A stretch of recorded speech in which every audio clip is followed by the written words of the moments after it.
అమ్మ ఉండేటప్పుడు చేసినారా? చేసి డబ్బులు కూడా తీసుకొని కొంచెం రోజులు ఇంట్లో ఉన్నామా? ఇప్పుడు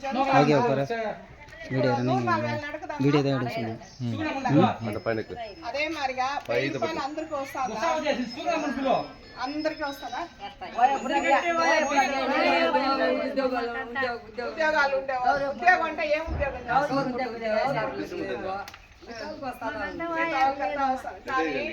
మన ఎడపాడి అయి ఉన్నాడు సీఎం గా. అప్పుడు 100 రోజులు పని చేస్తామా లేదా? 100 రోజులు పని చేసి డబ్బు తీసుకొని కొన్ని రోజులు ఇంట్లో ఉన్నాము. అప్పుడు కరోనా టైంలో కూడా మనం ఇంట్లో కూర్చోబెట్టి 100 రోజులు పని డబ్బు ఇచ్చినాడు. ఇప్పుడేమే కన్ను పెట్టాలా? కన్ను పెట్టాలి 100 రోజులు పనికి పోవాలంటే. కన్ను ఎప్పుడు ఒకే మరి ఉంటుందమ్మా? ఒకరోజు బాగా తెలుసు, ఒకరోజు మంగళగా ఉన్నాం, ఒకరోజు ఇంట్లో ఉన్నాం, అప్పుడు క్యాన్సిల్ అయిపోతుంది. அதே மாதிரியா 1000 ரூபாய் கொடுத்து எப்பயாவது தண்ணிக்கு நீங்க வரி கட்டிருப்பீங்களா? வில்லேஜ்ல இப்ப எவ்வளவு கட்டினீங்க? 600 ரூபாய். ஒருத்தர்கிட்ட 300 ரூபாய், ஒருத்தர்கிட்ட 600 ரூபாய்.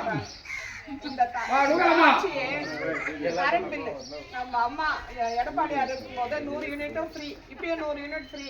ஆனா அப்போ வந்து கரண்ட் பில்லே வராது நமக்கு. இப்ப கரண்ட் பில் வருது. நமக்கு தெரியாம கரண்ட் பில்ல ஏத்திட்டே போயிட்டாங்க. இதெல்லாம் வந்து இந்த ஆட்சியினுடைய வேலைங்க. 100 நாள் வேலைக்கு வரணும்னா தண்ணி பில் கட்டினாதான் 100 நாள் வேலை வரணும். வீட்டு பில்லு கட்டினா வரி தான் கட்டினாதான் 100 நாள் வேலை வரணும். இந்த மாதிரி எல்லாம் மிரட்டி எப்படியெல்லாம் வசூல் பண்ணணுமா அப்படியெல்லாம் வெறும் 1000 ரூபாய் கொடுத்து. ஆனா எடப்பாடியாரு ஆடு கொடுத்தாரா? யாருக்கோ வந்துதான். ஆடு வந்தது, கோழி வந்தது, கொட்டாய் வந்தது, எல்லாம் வந்தது. வந்துச்சா இல்லையா? அதெல்லாம் வாழ்வாதாரம். ஆடு மாடு மாடு கொடுத்தா ஒரு பால் கறந்து ஊத்திக்கிறோம். ஆடு கொடுத்தா பால் கறந்து ஊத்திக்கணும். மாடு கொடுத்தா பால் கறந்து ஊத்திக்கணும். ஆடு விற்கும், கோழியை விற்கும், எல்லாம் பண்ணோம். ஆனா வெறும் 1000 ரூபாய் கொடுத்துட்டு நம்ம கிட்ட கரண்ட் பில் ரூபத்திலயும் டாக்ஸ் ரூபத்திலயும் பஸ் ஃபேர் பொம்பளைங்களுக்கு தான் ஃப்ரீ. ஆம்பளைங்களுக்கு டபுளா ஏறிச்சு. எல்லா விதத்திலயும் அந்த காசை வசூல் பண்ணிட்டான். 1000 ரூபாய்க்கு 3000 ரூபாய் வசூல் பண்ணிட்டு இருக்கான். ஆனா நம்ம எடப்பாடியார் சிஎம் ஆன உடனே ஃபர்ஸ்ட் கடையத்து என்ன தெரியுமா? ஒவ்வொரு ஆளுக்கு 10,000. ஃபர்ஸ்ட் கடையத்து ஒவ்வொரு ஆளுக்கு 10,000. நம்ம டிஎம்கே வந்ததுன்னா கூப்பன் தரானா? அந்த கூப்பன் எடுத்துட்டு எங்க போவீங்க? எந்த கடைக்கு?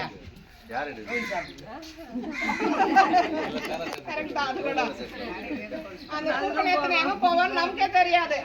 நம்ம வீட்டுல இருக்கிற ஃப்ரிட்ஜை நம்ம எடுத்துன்னு போய் கொடுத்து, நம்ம வீட்டுல இருக்கிற ஃப்ரிட்ஜோ டிவியோ நம்மளே எடுத்துன்னு போய் கொடுத்து வாங்கிட்டு வரணும். ஆனா எடப்பாடியார் அப்படி இல்லை. ஃப்ரிட்ஜும் கொடுத்து 10,000 ரூபாய் நம்ம அக்கௌண்ட்ல போடுறாங்க. அது மாத்திரம் இல்லாம கவர்மெண்ட் வேலை இருக்கட்டும், வேலை இல்லாம இருக்கட்டும், எல்லாருக்குமே சரிசமமா 2000 ரூபாய். எல்லாருக்குமே சரிசமமா 2000 ரூபாய். அனைத்து மகளிருக்கும் குலவிளக்கு திட்டத்துக்கு கீழே 2000 ரூபாய். அப்புறம் வந்து இது ஓஏபி கூட 2000 ரூபாய். ஓஏபி 2000 ரூபாய். இத்தனை நாள் நம்ம ரேஷன் கடைக்கு ஒரு பை எடுத்துன்னு போயிட்டு இருந்தோம். ரேஷன் கடைக்கு ஒரு பை எடுத்துன்னு போயிட்டு இருந்தோம். வெறும் அரிசி மாத்திரம் தான் ஃப்ரீ. எண்ணெயும் ஃப்ரீ. ஜெயலலிதா அம்மா இருக்கும்போது தாலிக்கு தங்கம் கொடுத்தாங்க. யாராவது ஒருத்தர் வாங்கிருப்பீங்க. வாங்கிருப்பாங்க பசங்களுக்கு கல்யாணத்துக்கு தாலிக்கு தங்கம். 1 சவரம் இன்னைக்கு எவ்வளவுமா? 6 சவரம் 1 சவரம் அந்த ரேட்டு பொறுத்து அந்த அன்னைக்கு தேதியில கொடுத்தாங்க. எவ்வளவுமா இன்னைக்கு? 1,20,000. அம்மா அப்பயே 1,20,000 நமக்கு கொடுத்துட்டாங்க. இப்ப ஐயோ வந்த உடனே நாளைக்கு தங்கம் விட்டு ஏற கட்டிட்டான். பசங்களுக்கு லேப்டாப் கொடுக்க பசங்க படிக்க போனா கூட லேப்டாப் கூட கிடையாது.